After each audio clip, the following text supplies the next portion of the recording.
அனைவருக்கும் வணக்கம். டிஆர்பியில் வந்திருக்கக்கூடிய ஒரு முக்கியமான அப்டேட் இது.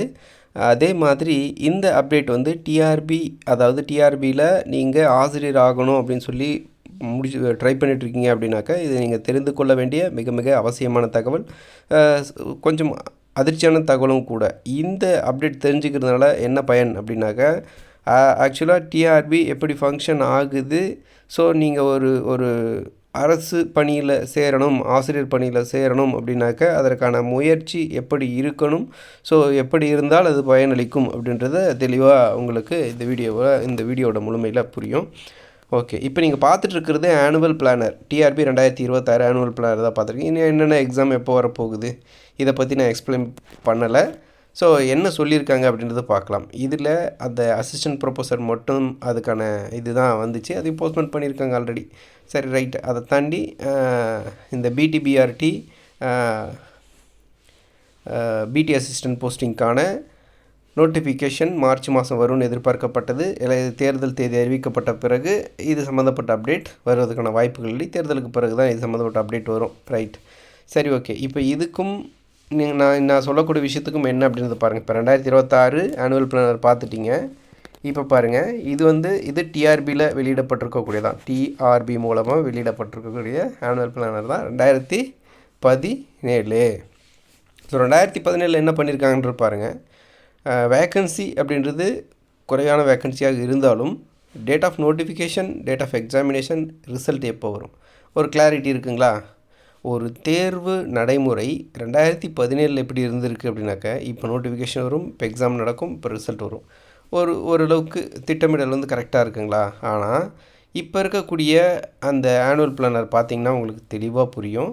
ஸோ பெரிய அளவில் மந்த்தை மட்டும் கொடுத்துருக்காங்க, எக்ஸாம் எதிர்பார்க்கலாம் அப்படின்ற மாதிரி. ஸோ இப்படிப்பட்ட ஒரு கிளாரிட்டி இல்லாமல், அதே மாதிரி வேக்கன்சி எவ்வளோ வேக்கன்சி அப்படின்ற விவரமும் இல்லாமல், ஒரு டீட்டெயிலாக எதுவும் இல்லாமல் ஒரு தேர்தல் அறிக்கைன்னு சொல்கிறாங்க, தேர்தல் வாக்குறுதிகள் சொல்லுவாங்கள்ல, நாங்கள் வெற்றி பெற்றால் இந்த வாக்குறுதிகளை நிறைவேற்றுவோம் அப்படின்ற மாதிரி ஒரு ஆனுவல் பிளானர் தான் இது. ஸோ அரசியலின் தாக்கம் முழுக்க அதிகரிச்சிருக்கு இந்த டிஆர்பி, டிஎன்பிஎஸ்சி இது போன்ற அரசு பணி நியமனங்களில் இது ஒரு சிஸ்டம் அப்படின்றது ஒரு கரெக்டாக ரன் ஆகணும். இப்போ டிஆர்பின்னு ஒரு அமைப்பு இருக்குது அப்படின்னும்போது இவங்க கரெக்டாக ஒவ்வொரு வருஷமும் எவ்வளோ வேக்கண்ட் உருவாகுது, அது எப்போ எக்ஸாம் நடத்த போகிறோம், எப்போ ரிசல்ட் இந்த பணி நியமனங்களை அப்பாயின்மெண்ட் பண்ண போகிறோம் அப்படின்ற ஒரு கிளியரான ஒரு ரூட் எவ்ரி இயர் நடந்துச்சு அப்படின்னும்போது இந்த சிஸ்டம் மீதான நம்பிக்கை தேர்வுகளுக்கு அதிகரிக்கும். ஆனால் இப்போ இருக்கக்கூடிய இஷ்யூ என்ன அப்படின்னாக்கா, இது ப்ராப்பராக நடக்கிறதில்ல.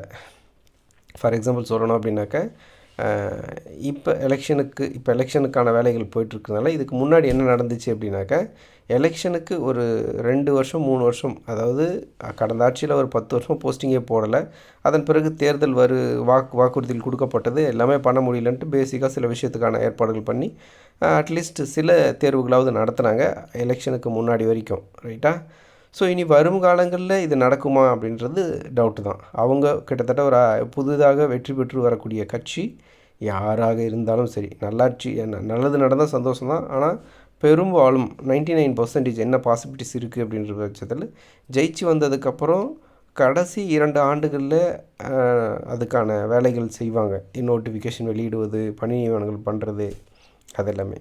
ஸோ அப்படி ஒரு 3 வருஷம் டோட்டலாக ஓவராக எல்லாம் ஸ்டாப் பண்ணி வச்சிடுறாங்க. ஸோ அது ஒரு வேதனையான விஷயம்.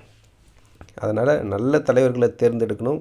யார் வந்தால் சரியாக இருக்கும், யாரெல்லாம் என்னென்ன கடந்த காலங்களில் ஆசிரியர்களுக்கு பண்ணியிருக்காங்க, இந்த பணி நியமனங்களில் என்னென்ன சிக்கல்கள் இருக்குது அப்படின்றது யோசித்து உங்களுடைய வாக்குகளை நீங்கள் செலுத்துங்க தேர்தலில். ஸோ இப்படி தான் இருக்குது. அரசியல் தலையீடு அதிகமாக இருக்குது டிஆர்பியில்.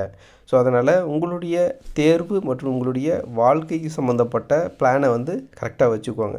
நீங்கள் ஆல்ரெடி டெட்டு பாஸ் பண்ணிவிட்டு யூஜிடிஆர்பிக்கு படிச்சுட்ருக்கலாம், டெட் தேர்வுக்காக படிக்கலாம், இந்த மாதிரி நிறைய விஷயங்கள் இருக்குது.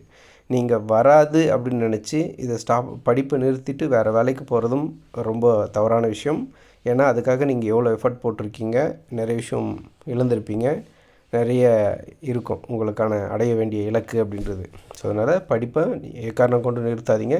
அதே சமயத்தில் 100% இதையே நம்பி இருக்க வேண்டாம். ஏன்னாக்க அட்லீஸ்ட் நியூ கவர்மெண்ட் எலெக்ஷனில் ஜெயிச்சு புதுசாக வர்றவங்க வந்த பிறகு தான் எந்த ஒரு அப்டேட்டும் வரும். ஃபார் எக்ஸாம்பிள் சொல்லணும் அப்படின்னாக்கா மே மாதம் ரிசல்ட் வந்தாக்கா ஜூன் ஜூலையில் தான் உங்களுக்கு வந்து இந்த தேர்வுலாம் நடக்குமா, என்ன பட்ஜெட் என்ன ஏதுன்றதே அவங்க பதவியேற்று 2 மாதம் மே ஜூன் ஜூலையில் உங்களுக்கு தெரிஞ்சிடும். ஒரு 2 மாதத்தில் தான் என்ன பண்ணலாம் என்ன பண்ணக்கூடாது அப்படின்றது அவங்களுக்கே தெரியும், ஒரு கிளாரிட்டி வரும்.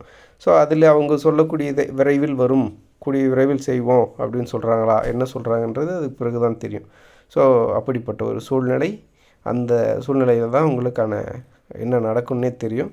ஸோ அதுவரை உங்களுடைய இந்த முயற்சியை வந்து கைவிட வேண்டாம். ஸோ அப்போ வந்து நோட்டிஃபிகேஷன் விடலாம், அல்லது அதன் பிறகு தான் முடிவு பண்ணி இன்னொரு 2 மந்த் கூட போகலாம்.